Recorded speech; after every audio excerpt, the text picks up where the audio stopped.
Friday at Pizza Flicks.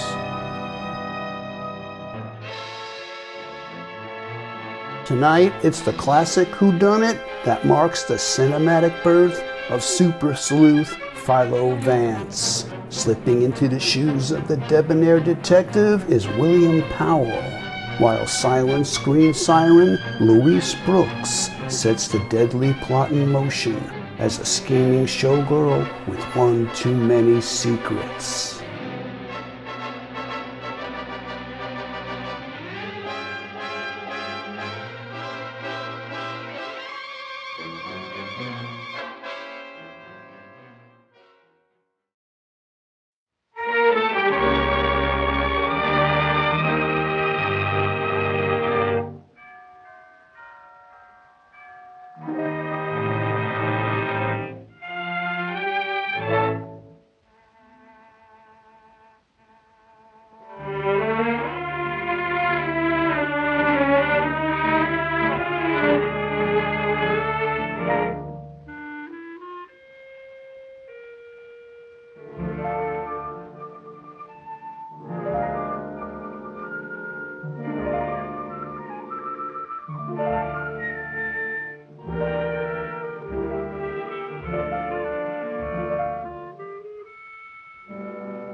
Tell me, Vance, what happened backstage?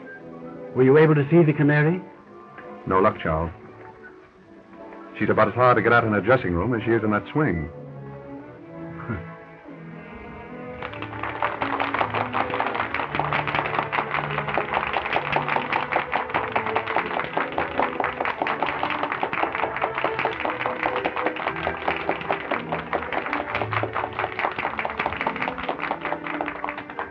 If you want an idea of what I ran into back there, let me point out a few of her admirers.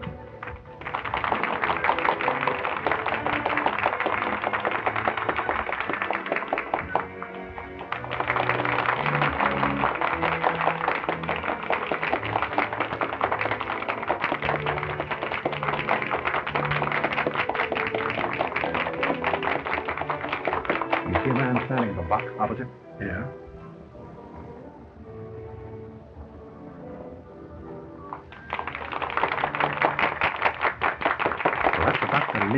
Oh. He was outside her dressing room just now, along with these other two. I understand that the Canary has her claws in all three of them. Are they rich? Oh, naturally. Well, then what does she want with my son? The allowance I give Jimmy is hardly tempting. Ah, my dear Charles, our little feathered friend in the swing there has social ambitions. She wants to be Mrs. Jimmy Spotswood. Impossible. I'd do anything in my power to prevent that, even if Jimmy still cared for her. And I still believe that she'll listen to dollars and cents. I wouldn't be too sure of that, Charles. As you know, I've more or less made a hobby of crime and criminals. That girl is no ordinary blackmailer.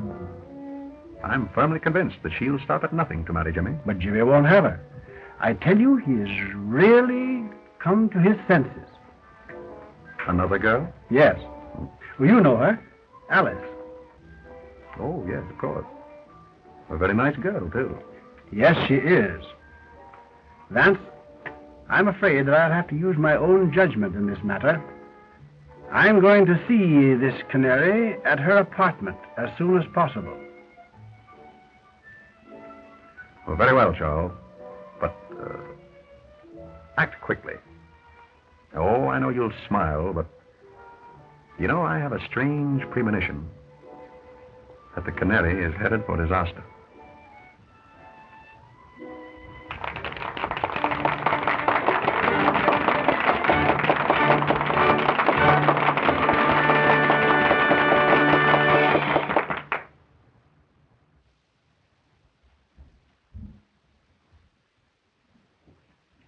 Evening, Mr. Spotswood. Hello there. Shall I announce you to Miss Odell? No, don't bother. That's perfectly all right. Very well.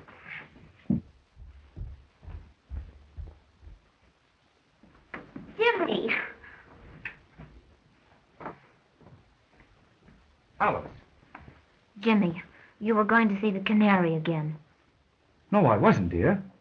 In fact, I just started to put this note under her door to tell her so. Oh, Jimmy, I'm afraid of her. Oh, she's clever and cruel and unscrupulous. She'll hurt us again. I know she will. No, dear. She can't hurt us now.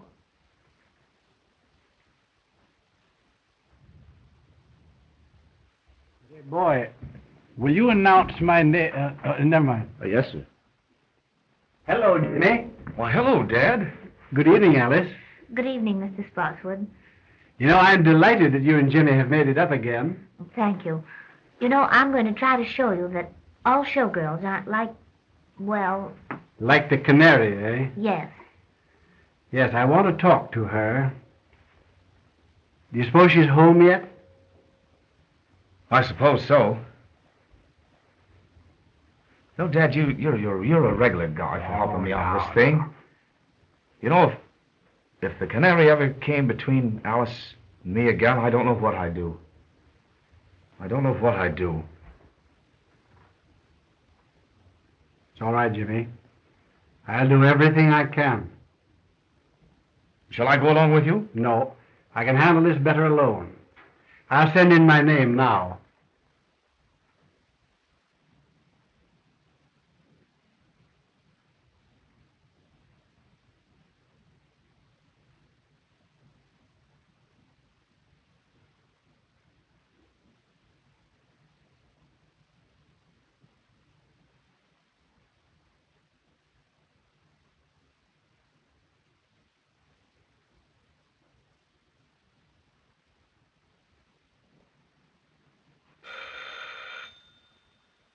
Mr. Spotswood calling. Send him in, please.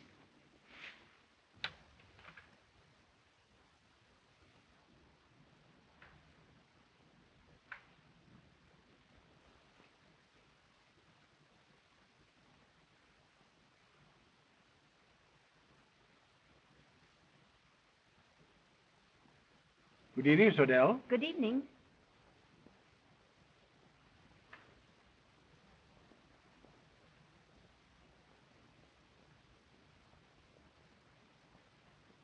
Shall we go over here? Why, yes.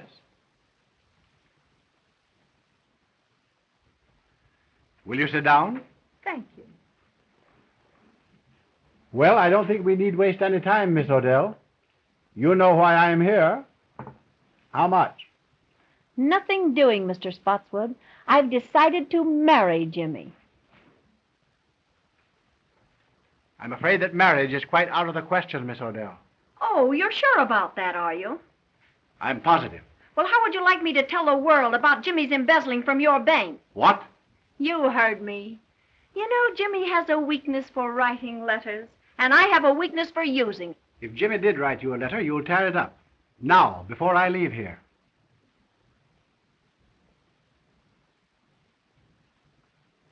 Sure. Go ahead, tear it up yourself. My memory's still perfect. Oh, yes, I see. Yes. Very well. You win. Now, what do you really want? I've told you what I want. I want to be Mrs. James Spots, and that's that. Oh, haven't you any heart? Won't you give him up, Miss Odell? For the sake of his happiness, for the sake of the girl whom he really loves. Give him up. Now, what do you want me to do? Burst out crying? Listen, Mr. Spotswood, I know all about Jimmy and Alice, and if he marries her, I'll tell every newspaper in this country that he's a dirty thief. Oh, no, you wouldn't dare do that. That's blackmail. Sure it is. Call it anything you like. But get this into your head, that that's what I'm going to do. Well, that remains to be seen. Good night.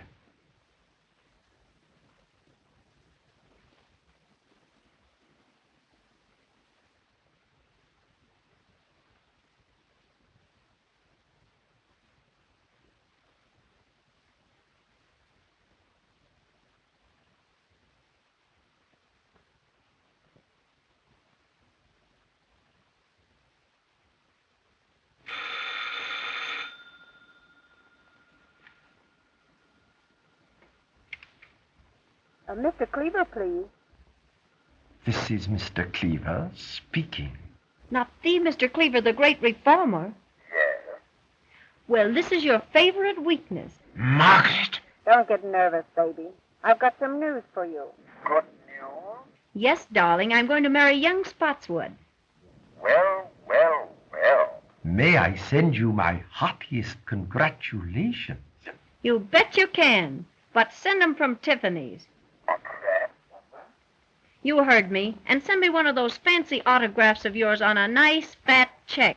I'm very sorry, but I'm afraid I shall have to refuse. Ah, be yourself. Big reformers who lead double lives can't refuse. Now look here. I'll see you dead first. Listen, You'll be here after the theater with the dough and like it. The little rat.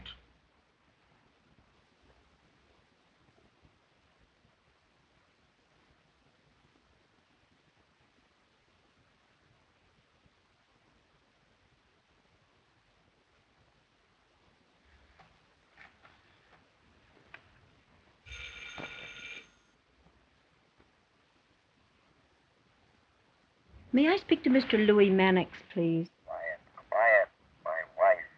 Don't get excited. I just thought you'd like to know I've sold the body down the river.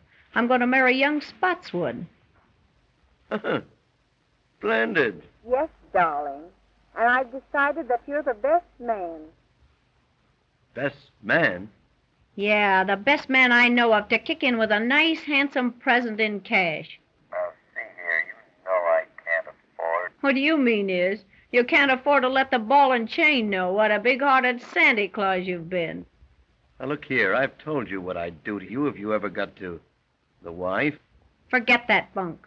And be on my front porch after the show with that Jack, or I'll get to your wife all right.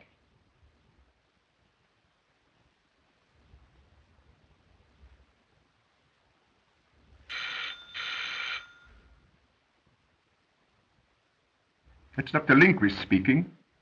Oh, yes, Dr. Lindquist. How would you like to do me a little favor? Why, certainly, Margaret. I'd do anything for you, you know. How would you like to go jump in the lake? Oh, Margaret, don't joke with me. I'm not in a mood for it. Ah, get wise to yourself. I'm through with you. You give me the willies. I warn you, Margaret. I'm desperate. If I can't have you, no other man shall ever have you alive.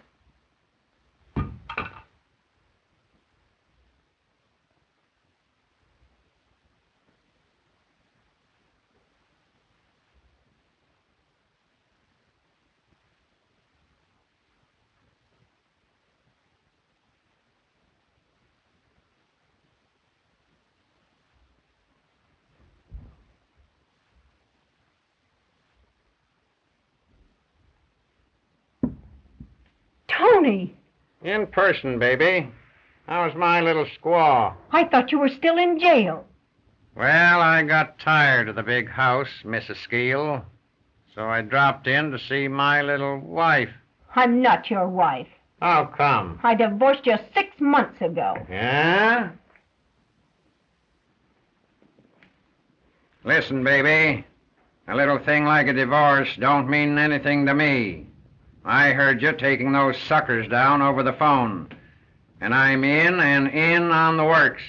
50-50. You big crook. You're not in on this one. Don't, you big heel. Say, I ought to bump you off. You're doing your swing for it. Ah? Well, maybe it'd be worth it. Now get this. I'm in on this racket.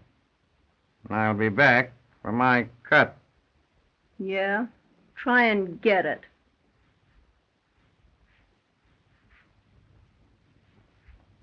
Say, baby, don't bother changing the box on this door.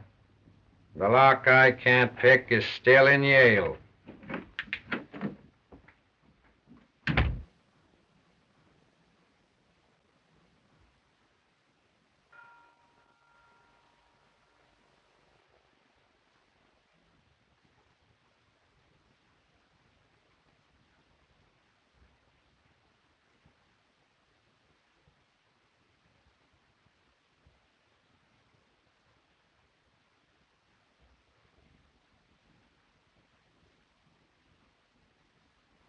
Miss Odell, may I see you for a few moments, please? It won't get you anything, but come ahead. Thank you.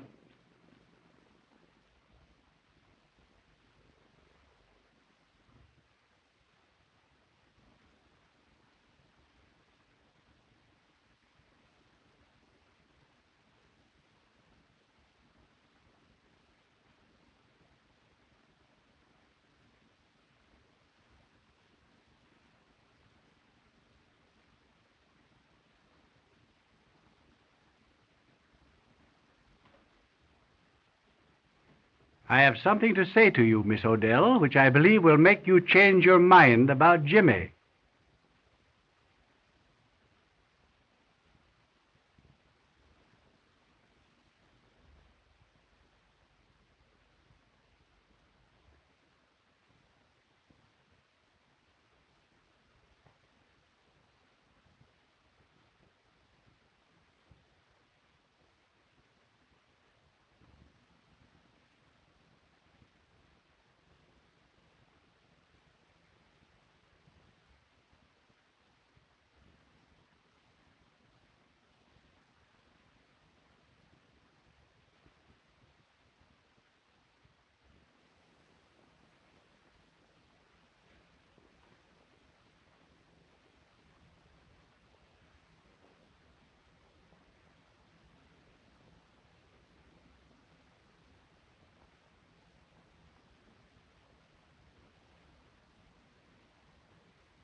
Paper, mister? Morning paper? No. No. No.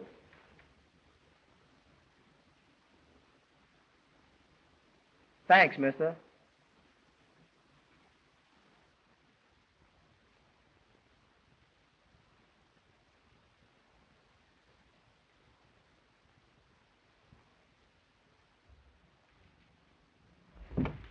Very well, Miss Odell. That suits me perfectly.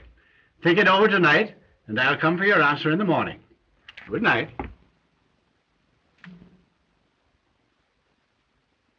Boy, will you call me a taxi, please? Yes, sir.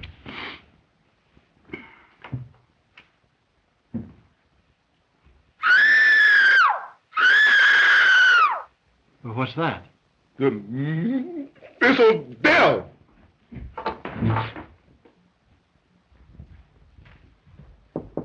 Miss Odell, what's wrong? Something startled me, Mr. Spotswood, but I'm all right now. Are you sure you're all right? Yes, quite sure. Run along home and come back in the morning. Oh, very well, then. I'll see you in the morning. Good night.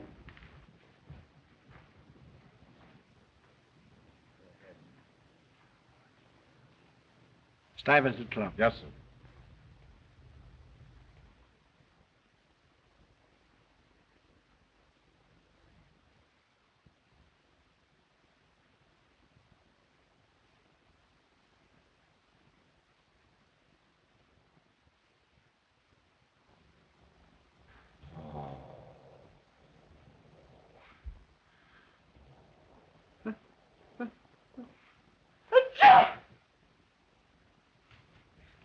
Say, fella, what figure out then you coming in here late. Who, me late?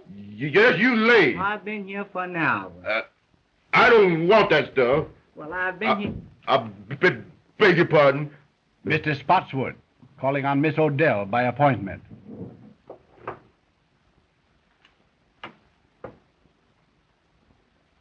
She don't answer.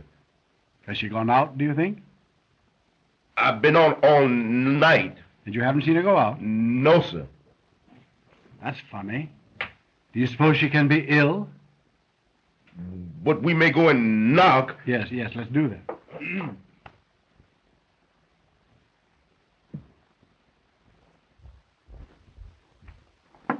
Miss Odell. Miss Odell, are you ill? No. What's the matter? Something has happened. Go get your pass key. Yes.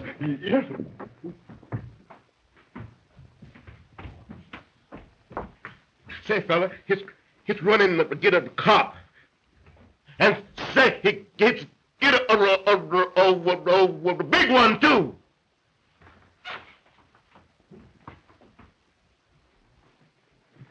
You better let me have that.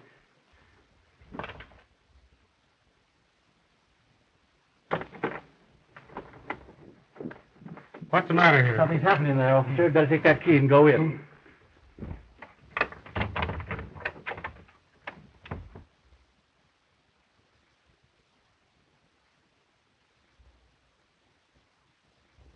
He's dead.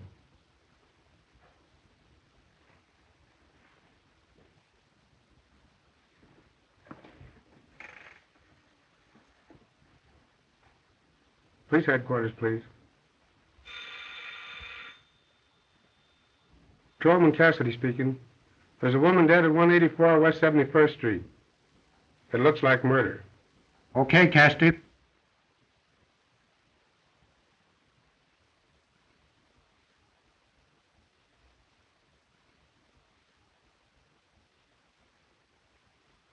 She's been dead since midnight, Sergeant. Strangled to death. That long, eh?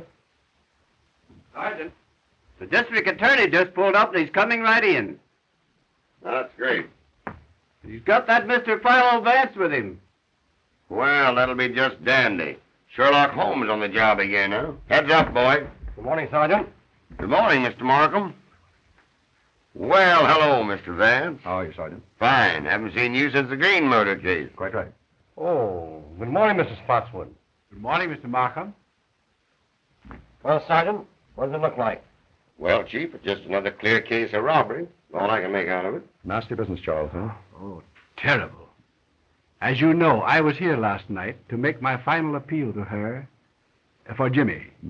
And when I came back this morning for her answer, this had happened. Yes.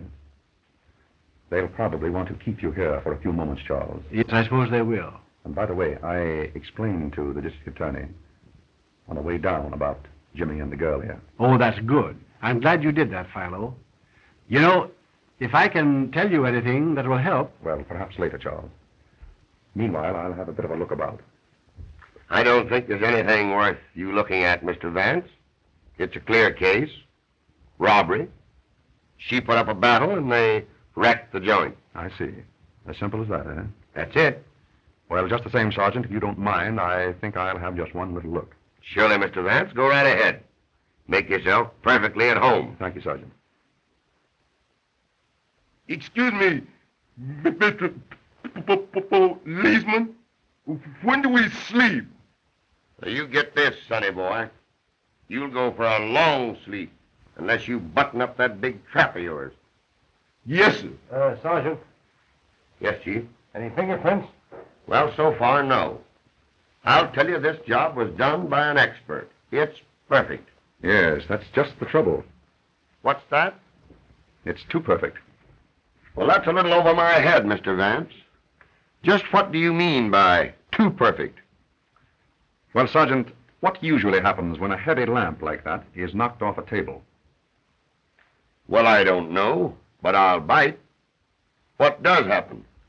It usually smashes, doesn't it? It might. Well, look at that one. Well, what about it? was simply that that lamp was placed there to give the effect of a struggle. Maybe. Let me see, Sergeant. It does look a little obvious, doesn't it, Vance? I should say so. Hey, boy. What happened here last night after you heard Miss Odell scream and you and Mr. Spotswood ran down the hall to her door? Well, she said she was all right. And I called Mr. Spotswood a taxicab. And you got away with it? Yes, sir. That's right. What time was this? It's on the call sheet that I gave you. About... Never mind. I can read it. 12:10. Mr. Spotswood, where did you go last evening after you left here? I went directly to the Stuyvesant Club. That's right, Sergeant. I met Mr. Spotswood at the club shortly after 12. We played poker until almost daylight, I believe, wasn't it? It must have been. I know it was long after 4. Oh, yeah. You mentioned that coming down here, Vance. Right. That'll be all for the present, Mr. Spotswood. Thank you, Markham. But if you do want me later on, Mr. Vance has my number. Quite right. Goodbye. Goodbye. Goodbye, Goodbye, Philo. Charles. I'll phone you. Go right ahead, boy. Suppose we look at some more. Joe.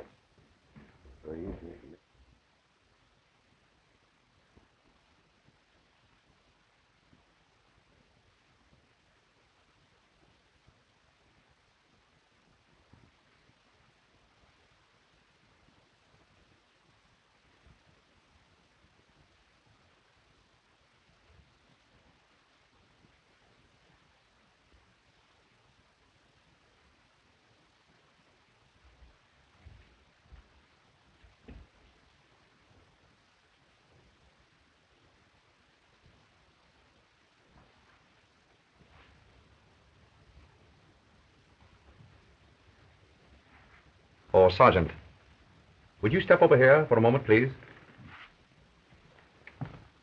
All right, Mr. Vance. What is it now? Do you observe anything peculiar here? Why, surely. The key is on the inside. Excellent, Sergeant. Don't you think we might go over that knob for fingerprints? Well, now, Oh, I get you, Mr. Vance. The murderer locked himself in this closet. When Spotswood left, he came out and croaked the canary. No, I hardly think so, Sergeant. If you will observe, this is the one place in the entire apartment that hasn't been disturbed. Now, what does that signify? That and the fact of the key being found on the inside. Just as I told you. The murderer was in this closet and came out when Spotswood left. I don't think you quite get my point, Sergeant. If the murderer had been in here, he would have upset this closet as he did the rest of the apartment, wouldn't he? Well, yes, I guess he would. Precisely. Gentlemen, it was someone else who was in that closet while the apartment was being ransacked. And that someone witnessed the murder. Through the keyhole. Splendid, Sergeant. And if you'll find who was in that closet, I think you'll learn from him or her who it was that killed the canary. Sergeant, get the fingerprints, will you? Oh, Joe. Oh, Sergeant, you might check up on the other apartments. Mr. Vance and I are going outside.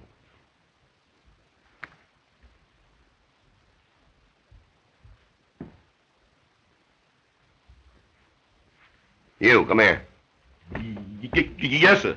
Who lives in that apartment there?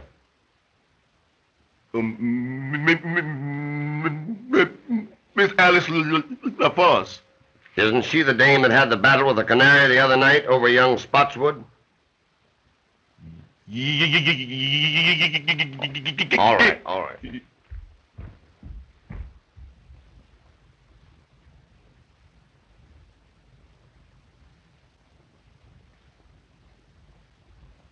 Impossible to get in here. I'd say so. Well,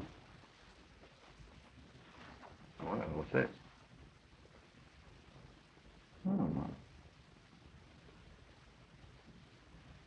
That's odd. May prove that interesting. What do you think?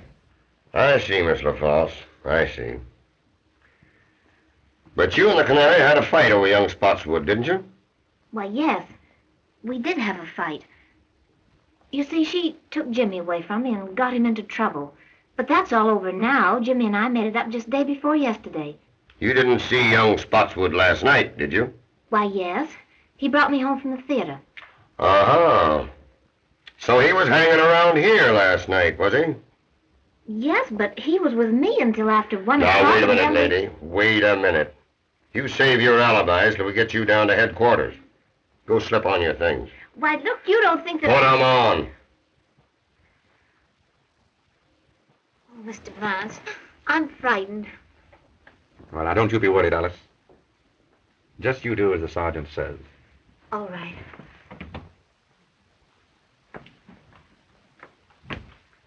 You know, I'm beginning to question this robbery theory, Mr. Vance.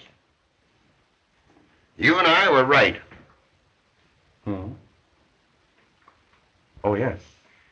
Why, I can see plainly that this murder is all mixed up in a love pact.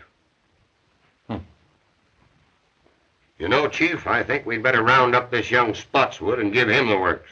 What do you say? Quite right, Sergeant. Markham, I'd like you to add a few names to that list, if you don't mind. The men I mentioned on the way up here. Dr. Ambrose Lindquist, John Cleaver, and Louis Mannix.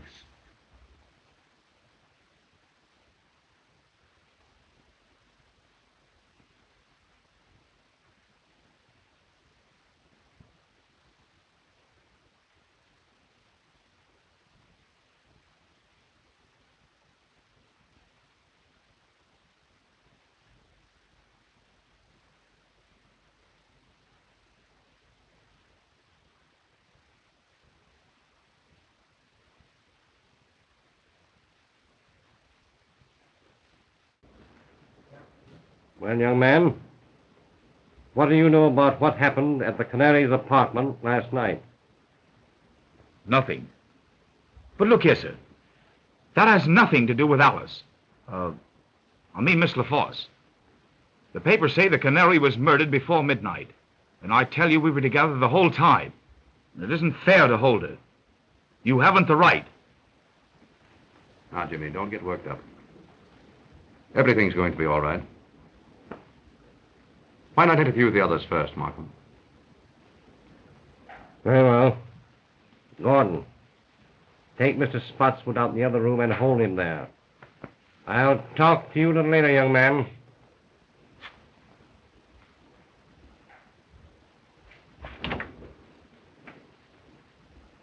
Theo. Well, who's next on the list? Mannix. I'd like to make a bit of an experiment, Markham. Have you a pad and pencil there? Yes.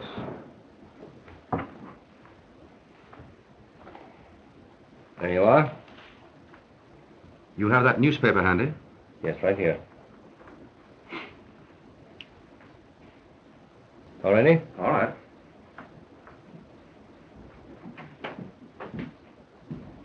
Good morning, Mr. Vance. Good morning. Mr. Markham. Good morning. Will you please take a seat? Thank you.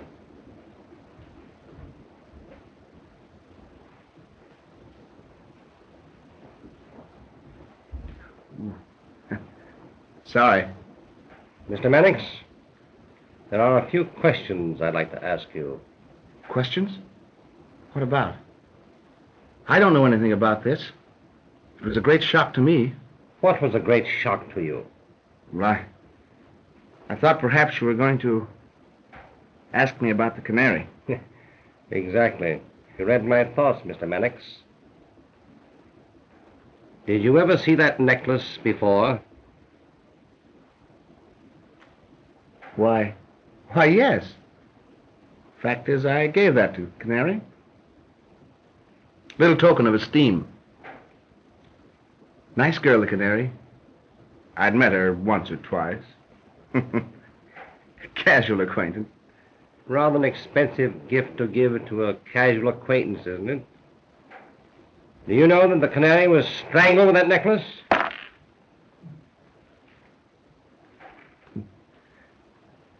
Most remarkable.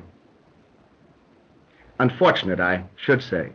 Where were you last night between 11 and 1 o'clock? Between 11 and 1? Yes. Let me see. Why, I was home. I went to bed about 10 o'clock. Tired out. You understand. Pardon me, Mr. Mannix.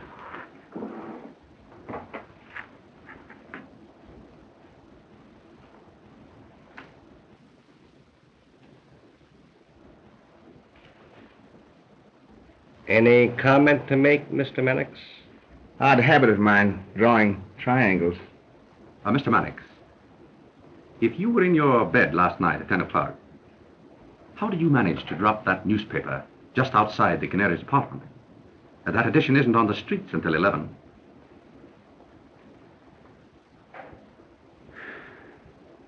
Well, you've caught me. I'll tell the truth. It's always best to tell the truth, especially when there's no reason to lie. It was like this. The Canary called my home at dinner time last night. Most embarrassing. Mrs. Mannix was with me. I had omitted to tell my wife about the Canary. She wouldn't have understood.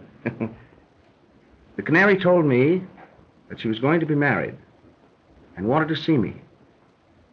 Said that I should come to her apartment at 11 o'clock. Well, I couldn't argue over the phone. The missus was listening. So I said, all right. So at 11 o'clock, I went to the Canary's apartment. I entered the hall by a side door and went directly to her apartment. I was about to enter when I heard voices inside. I listened. There was a man in there, and he was arguing. Of course. Well, that was no place for me. So I returned home without seeing the Canary or entering her apartment. Well, that'll be all the questioning for the present, Mr. Mannix, but I'll have to ask you to wait in the outer office. I may want to speak to you later on. Oh, well, won't you let me go home? I'll get in an awful mess with my wife. I'm sorry, you'll have to wait. Oh, Mr. Markham, I wouldn't run away. Melfield. That'll be all.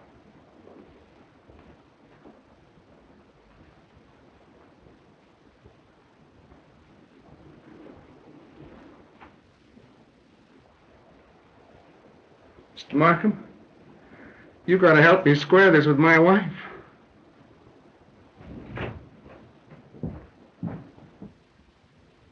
We will now have Mr. Cleaver.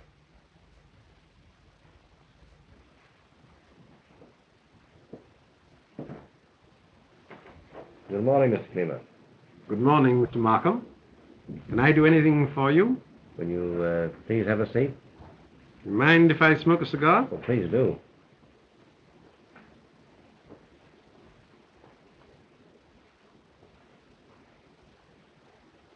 Mr. Cleaver, do you mind if I ask you some questions? Why, of course, if I can be of any help. Where were you last night between 11 and 1 o'clock? Motoring up the Hudson in the moonlight, alone. Though I don't see what that has to do with the district attorney's office. Well, only this, Mr. Cleaver. If you were indulging in the nocturnal beauties of nature along the Hudson last evening, how does it happen that this cigar band, bearing your initials, was found just outside the Canary's window at an early hour this morning?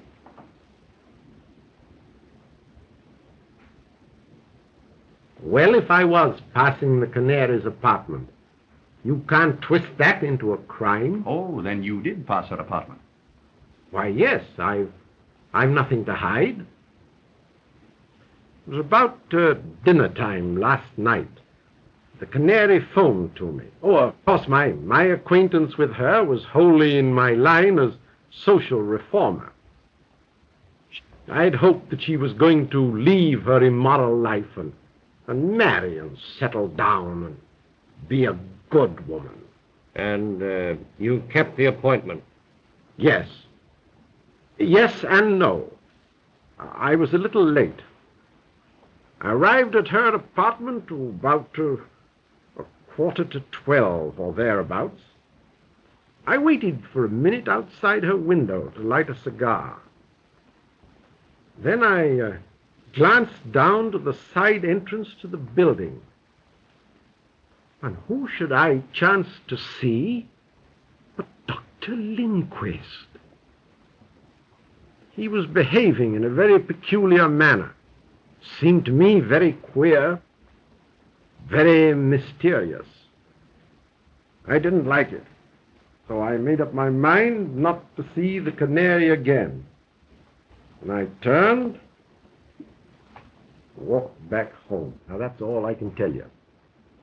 I'm a busy man, and I hope you'll excuse me. I'm very sorry, Mr. Cleaver, but I'll have to ask you to wait in the outer office. I might want to question you again. You mark my words, Markham. You'll be sorry for this. Well, I'll take my chances, Mr. Cleaver.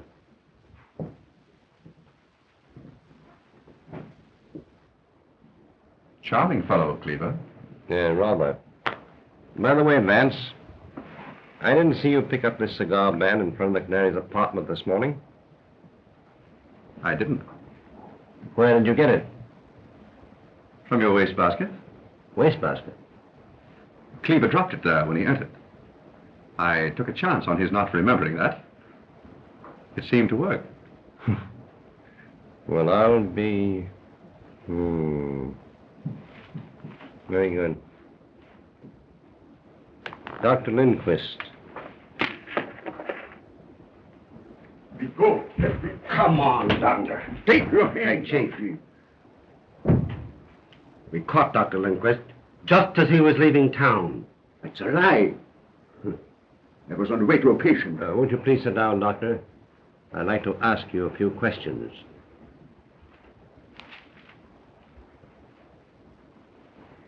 Doctor, where were you last night between 11 and 1 o'clock? None of your business. It is some of my business. You were seen coming out of the Canary's apartment at midnight. Liar! Not so fast, Doctor. Calm yourself, Doctor.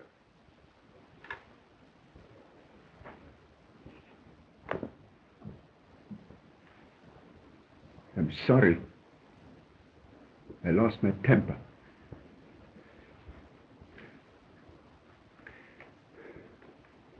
I'm under a terrible strain. I loved the Canary dearly. And I'm terribly upset. Do you know that the Canary was strangled with that necklace?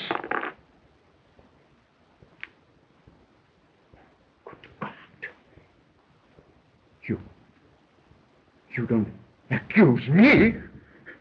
But, Dr. Lindquist, there's really no need for you to be excited. Now, Mr. Markham here is merely trying to find out what you know. No. No. I know. One moment, Doctor. Nothing.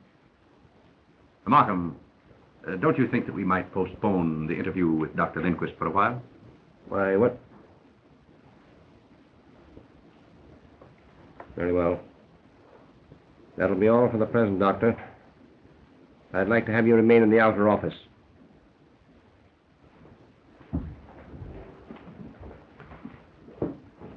Come on, Doctor.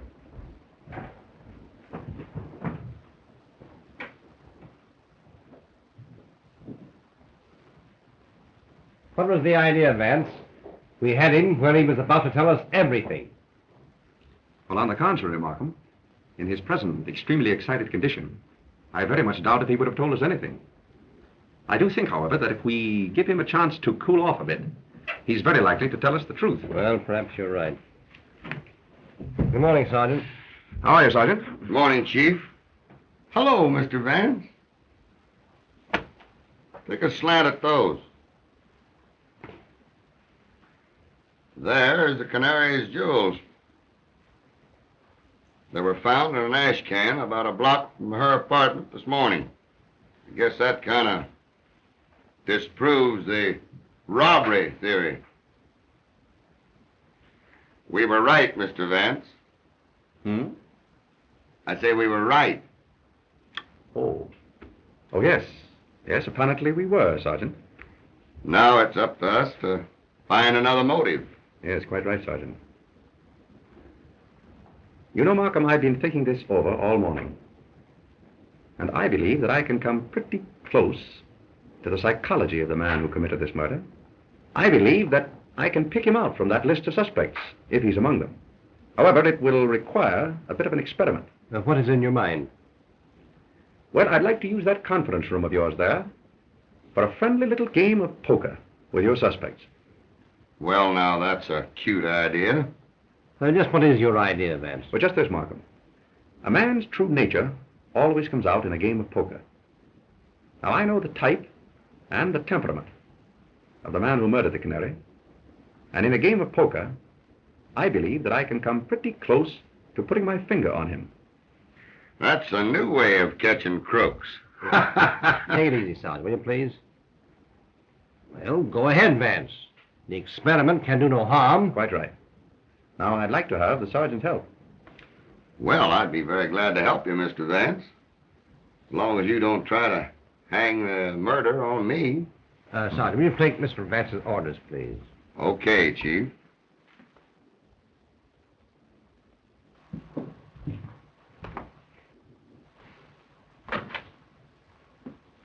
Will you get me a deck of cards and have some poker chips handy just outside there? That's easy.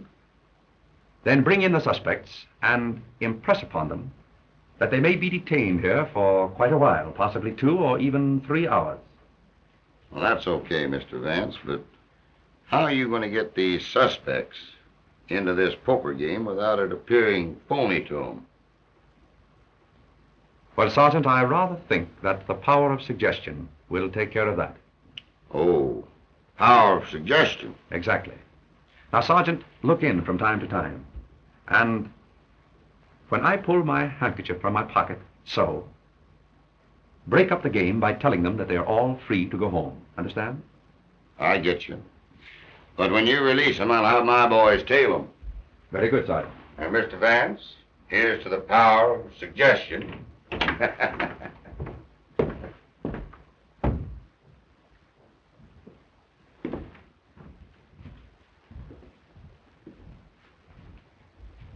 Jimmy?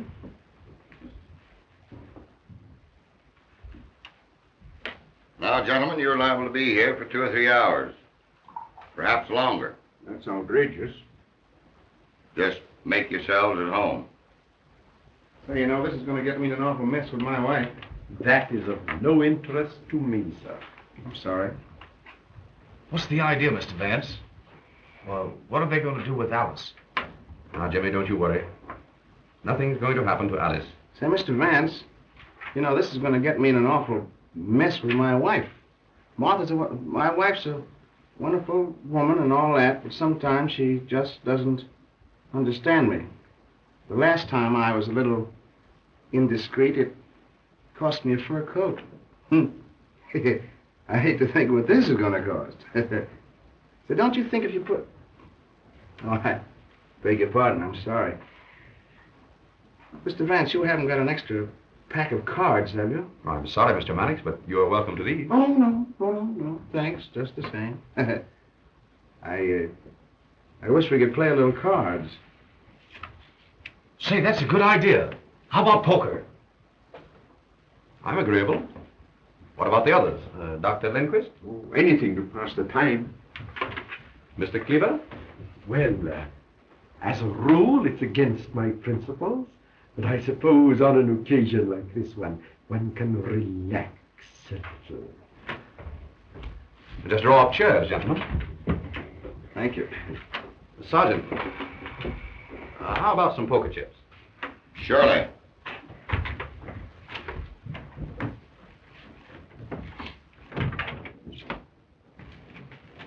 Chief. Yes? Mr. Spotswood is here. Have him in. Come in, Mr. Spotswood. Good morning, Mr. Spotswood. Good morning, Markham. Good morning. I say, Markham, what are you holding Jimmy for? Surely you're not accusing him. No, no, of course not. We're simply trying to find out what he knows, that's all. Oh, yes, yes. Where is he now? Why, in the other room there with Vance. May I see him? Why, certainly, of course you could. Vance, Mr. Spotswood is here. Oh. Hello, Dad. Oh, hello, Jimmy. Good morning, Charles. Good morning, Philo. Dad, what are you doing here? I came to be with you, Jimmy, while you're detained. Oh, by all means. We've just started a little game of poker here, Charles. Would you like to join? Come on, Dad, sit and take a hand. Well, all right. I'll sit in. That'll be fine. Suppose you take that chair, Charles. Thank you. Gentlemen, this is Mr. Spotswood. Mr. Mannix. How do you do, Mr. Mannix? Dr. Lindquist. Doctor. And Mr. Cleaver. Mr. Cleaver. How do you do? Shall it be jackpots, gentlemen? Why, yes, anything. Well, yes, the Mrs. and I usually play jackpots.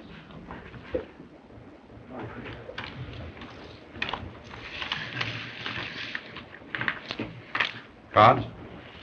3, Mr. Vance, please. Thank you. Cleaver? 2, please. So it's between you and me, Mr. Cleaver? Yes.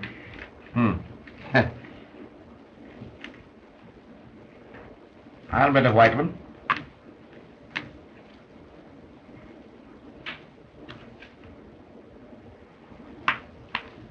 Oh, so you're calling me? Yes. Well, just openers, pair of jacks.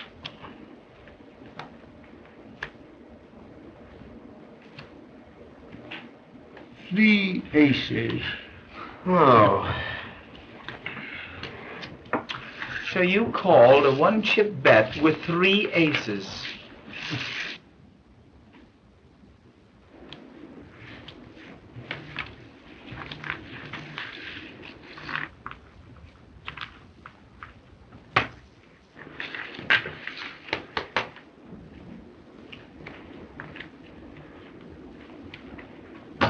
Open. I'm out.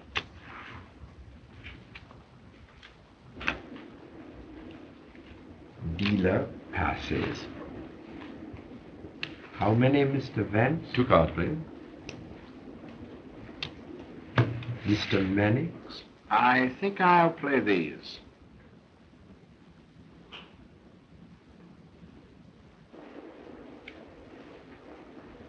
I'll check the bet to you, Mr. Mannix.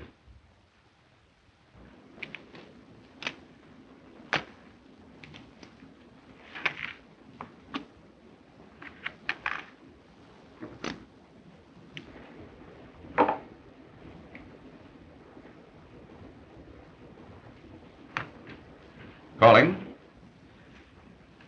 9, 8, 7, 6, 5. And they're all spades. You bet on a sure thing, Mr. Mannix, huh?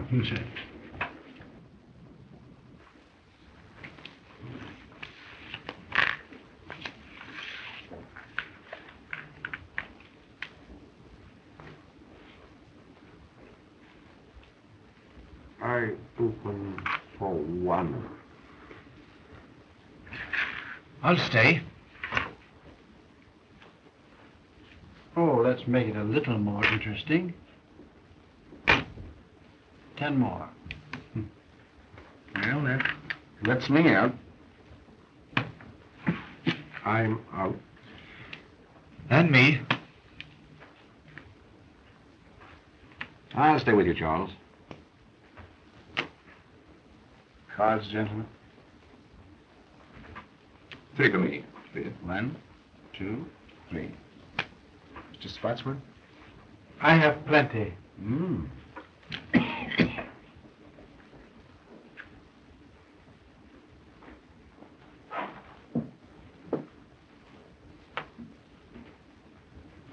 A white stack, Charles. 2 white stacks. Hey.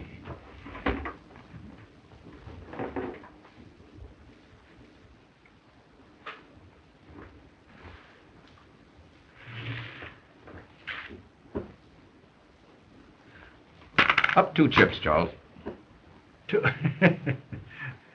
Oh, you want me to do the betting, eh? All right.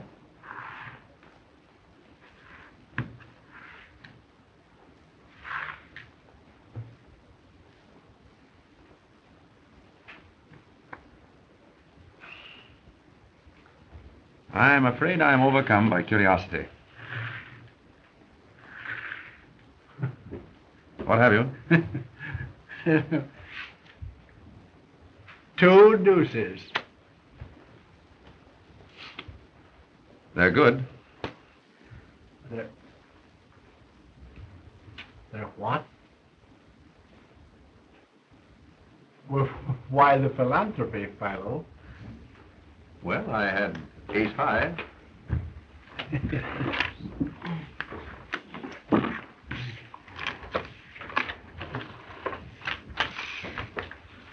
Pardon me, Mr. Vance. Could I speak to you a moment? Excuse me, please. You've traced the fingerprints down, and this is the bird that was in the closet and saw the canary murdered. Gentlemen, here is the man who was in the canary's clothes closet and who witnessed her murder.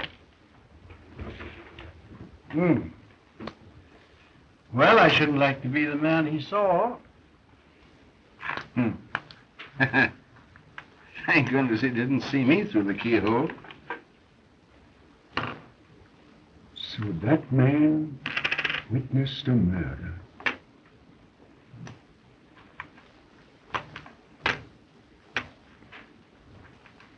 Singularly unattractive countenance. Well, if he knows, why doesn't he tell who did it?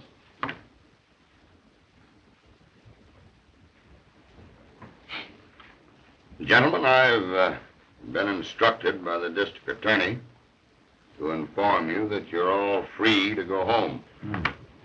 Thank goodness for that. I wonder what the wife will say.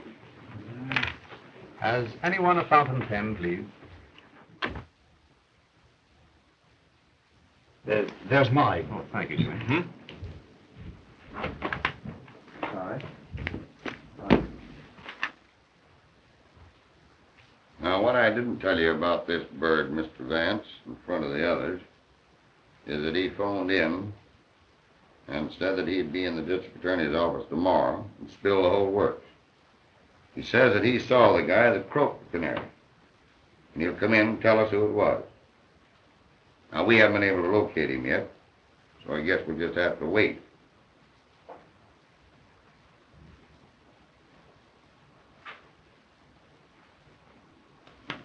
Well, Sergeant, that takes the matter out of my hands.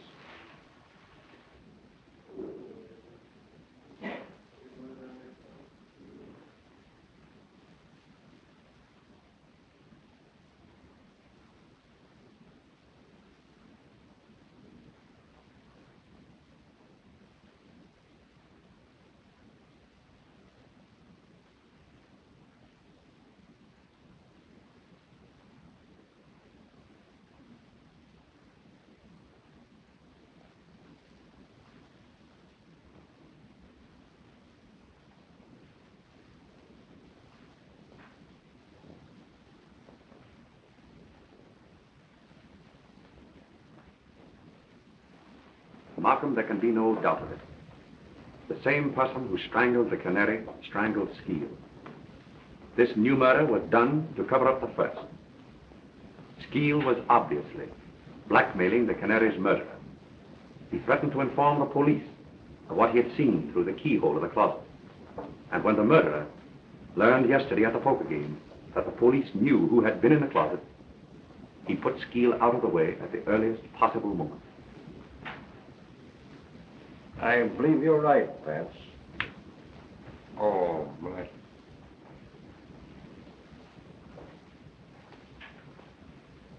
Did any of the suspects get away from your men last night? We never lost sight of Lindquist, Mannix, and the girl. But young Spotswood and Cleaver gave us the slip. That'll be all. Okay, Chief. Vance? That leaves Jimmy and Cleaver. Morning, Chief. Good morning, Heath. Boys. Hello, Mr. Vance. Good morning, Sergeant. Well, Chief, everything's okay. I've got the guilty man, and I've got him right. You've got him? I hope to tell you I have. Where is he? All right, Mac. Bring him in. Mr. Vance, Jimmy. this fool arrested me this morning at breakfast for the murder. Why, it's just like shooting fish in a tub, Chief. I've got all the dope, and I've got it down pat. Motive and everything. Now, this Dame Alice croaked the canary, jealous because she'd stolen her fellow. The kid here bumped Skeel off to shut his mouth and to protect the dame. It's a lie. That isn't all, Chief. I've got the evidence. And it's not psychology, Mr. Vance. Mr. Vance, he lies. He hasn't any evidence he couldn't have. Just a minute, Jimmy. Sergeant, what is your theory? Well, I don't go on theory. I use cold facts, Mr. Vance. Now, you wait a minute. Did you ever see that pen? Yes. It's mine. You bet your life it's yours. Take a look at that pen, Mr. Vance. Chief? Well? Now listen to this. This morning I found that pen on the floor there by the table where Skeel was murdered. And the kid here admits that it's his.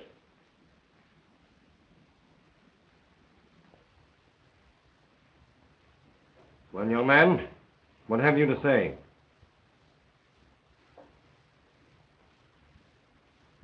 Yes, I killed them. Both of them. I guess that does it, Chief. We've got him in a sack. Now, this Dame Alice... Wait a minute. You've got what you wanted. Now, take me out. Take him away, Mac.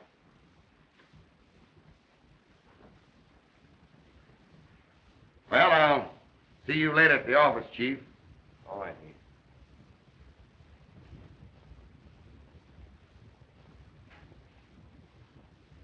Sorry, Mr. Vance.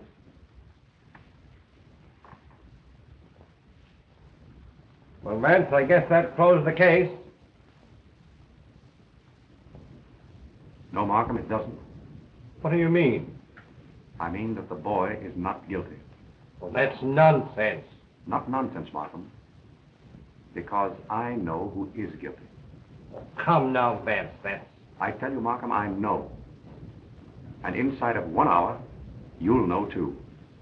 I'm going to telephone at once to the real murderer and have him come to the Canary's apartment. And I want you to be there. But the boy has confessed everything. Markham, if you don't meet me there, you'll be the laughing stock of New York in 24 hours. Because I'll have the confession of the real murderer. Well, all right, Vance, if you want it that way. I'll be there.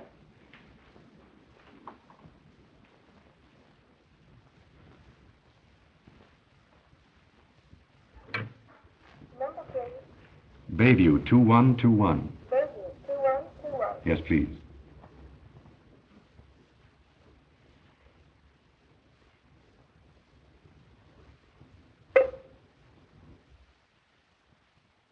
This is Philo Vance. I want to speak with Miss... Oh, hello, Philo. How are you? I didn't recognize your voice. I've something of extreme importance to tell you. Jimmy has just been arrested. He has confessed to the murder of both the Canary and Skeel. Do you understand? Yes, I understand, Philo. Jimmy is not guilty. I am the man you want.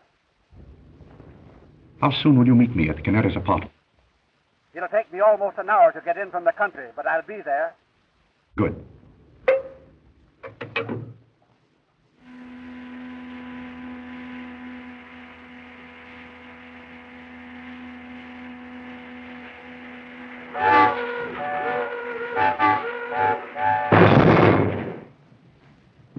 It's been over an hour now, Vance. Now, don't be impatient, Markham. He'll be here.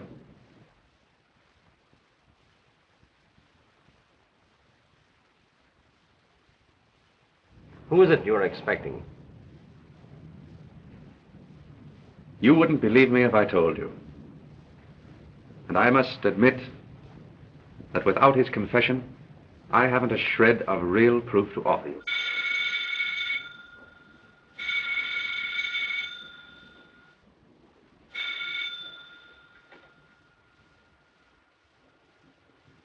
Hello?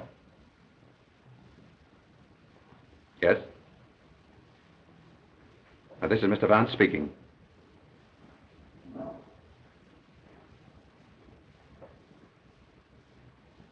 What?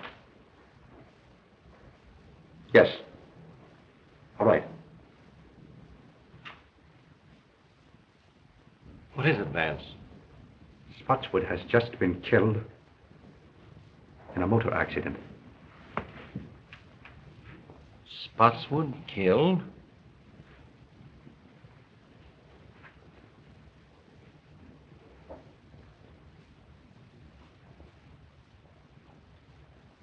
My sympathies, old man. I know what great friends you were. It's worse than you realize, Markham. It was Spotswood who killed both the Canary and Skeel. Spotswood? I've known it ever since the poker game. But how could you know? Sit down, Markham. It wasn't really so difficult. Remember, the man who committed this particular crime must have had certain definite qualities. A mind capable of working out a well-planned and brilliant course of action. Willing to take a desperate chance and see it through. Now consider the men in the game. Jimmy, I ruled out at the start. But I'd known him as a boy, and his youth and impulsiveness were hardly consistent with such an obviously premeditated murder. Lindquist was far too excitable and erratic to have plotted such a carefully calculated crime. Cleaver, much too cautious and entirely lacking in the necessary boldness. Mannix, timid and unwilling to take any risk except upon an absolutely sure thing. The only man at the table with enough imagination to plan such a crime and with sufficient self-confidence and daring to carry it through was Spotswood.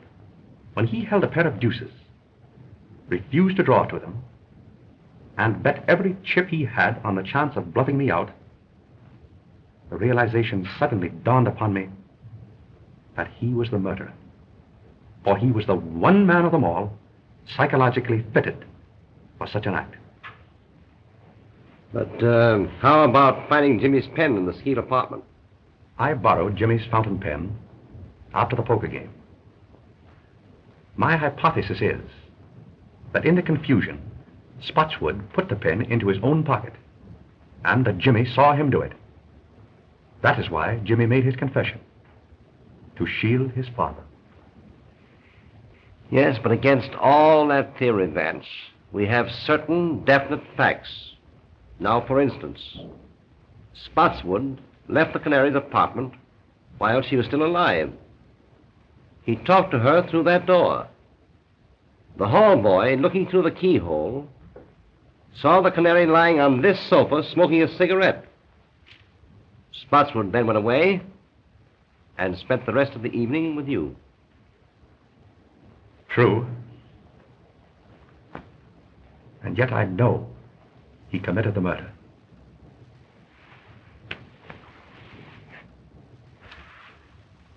I've got to find out how he did it. I'm afraid you will, Vance, so that Jimmy can go free. Spotswood himself was coming here to tell how it was done in order to free Jimmy. And now he's dead. I've got to solve it.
I think I have the whole thing.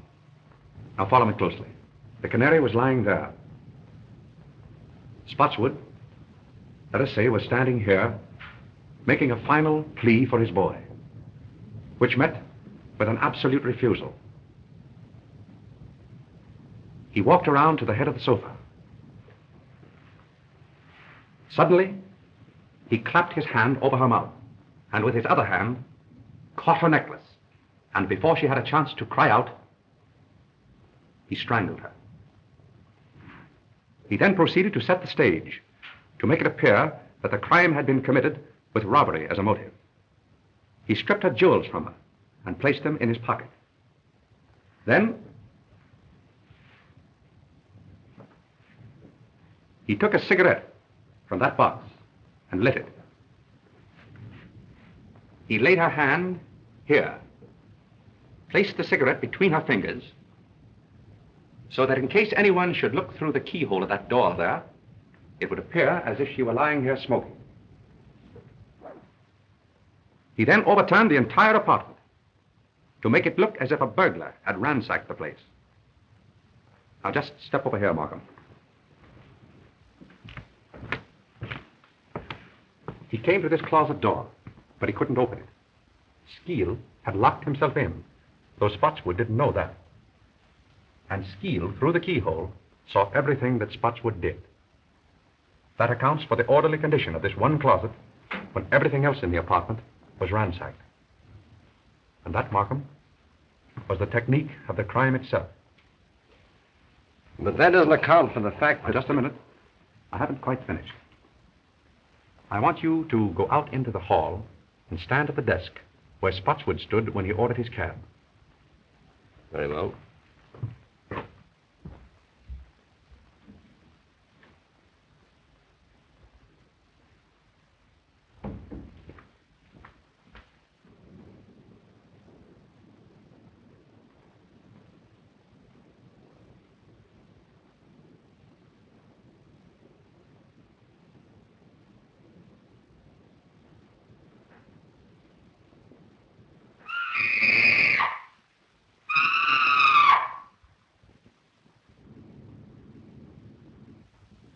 Something startled me, Mr. Spotswood. But I'm all right now.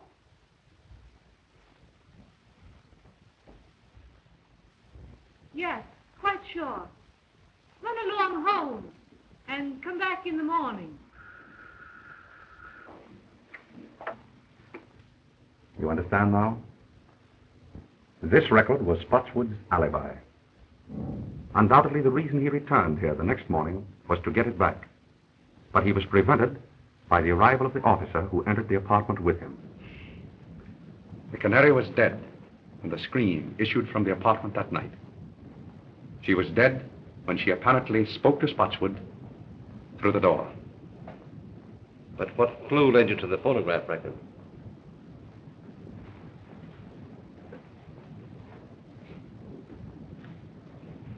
It was this magazine. That is hardly a magazine the Canary would have read. So I concluded that someone else must have brought it here. Then, in running through the pages, I happened to notice this. Look closely. You see it? Why, yes, the imprint of a large circle. And on the opposite page? And the same thing. Precisely. As if a disc had been pressed between the two pages. That brought to my mind the thought of a phonograph record. And suddenly, the whole plot became clear to me.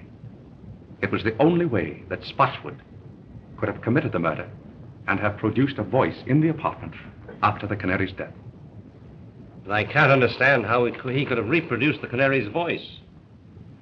It wasn't the Canary's voice, Markham. Spotswood made that record himself. Probably it was his own voice, in falsetto. And remember, it was only necessary to fool the houseboy and through a closed door. Yes. I can see it all now. He played the game shrewdly and boldly. It was Jimmy's whole life's happiness that was at stake. And Spotswood risked his own life for his boy.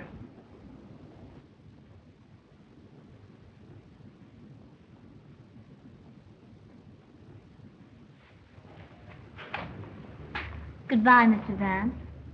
You'll never know how grateful we are. Goodbye, my dear. I wish you great happiness. Oh, thank you. Goodbye, Jimmy. Your happiness will come. Thank you, Mr. Vance. I can't say any more just now.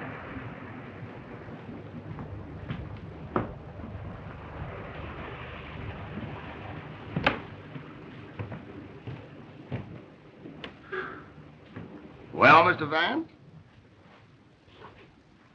Well, Sergeant. I guess we put it over again. Right you are, Sergeant. Many thanks. Well, I'll be seeing you later. Goodbye. Goodbye, Sergeant.